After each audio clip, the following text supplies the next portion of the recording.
First வந்து main dot பிடிக்கணும். இந்த கீழே இருக்கக்கூடிய மெயின் டாட்டு, அதாவது மெயின் டாட் பிடிக்கும்போது இங்கேயும் ஸ்டார்ட் பண்ணுற இடத்துலையும் கட்டு கட்டணும், முடிக்கிற இடத்துலையும் கட்டு கட்டணும். சரிங்களா? இப்போ இந்த ஃபஸ்ட்டு ஒரு டாட் வந்து ஸ்டிச் பண்ணிட்டோம். அடுத்தது பார்த்திங்கன்னா இந்த ஹூக் பட்டி ஐப்பட்டி வருது இல்லைங்களா, அந்த சைட்லேருந்து நம்ம டாட் பிடிக்கணும். இந்த பாயிண்ட்லேருந்து, அதாவது இந்த டாட் பிடிச்சி முடிக்கிறோம்ல, அந்த பாயிண்ட்லேருந்து ஒரு 1/2 இன்ச்சு மேலே என்ன செய்யணும்னா இந்த மாதிரி மடிச்சிக்கணும். இந்த மாதிரி மடித்து இங்கே சரியாக வச்சுட்டு அப்படியே 1/4 இன்ச்சு தைச்சிக்கலாம். இப்போ இந்த டாட்டும் ஸ்டிச் பண்ண பிறகு நமக்கு ஒரு சென்டர் பாயிண்ட் கிடைக்கும். அந்த சென்டர் பாயிண்ட்டை இந்த மாதிரி பிடிச்சி ஆமோல் டாட் வந்து ஸ்டிச் பண்ணிக்கணும். ஆமோல் ஷேப்பு இந்த கரெக்டாக வச்சுக்கணும். இந்த மாதிரி கரெக்டாக வச்சு டாட் போட்டிங்கன்னா தான் ஃபிட்டிங் கரெக்டாக இருக்கும். அதாவது ஆமோல் டாட்டும் ஹூக் பட்டி ஐப்பட்டி வர இடத்துல வர டாட்டும் பார்த்திங்கன்னா 1/4 இன்ச் தான் பிடிக்கணும்.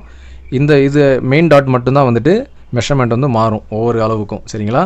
இப்போ 3 டாட்டும் வந்து நம்ம ஸ்டிச் பண்ணிட்டோம்.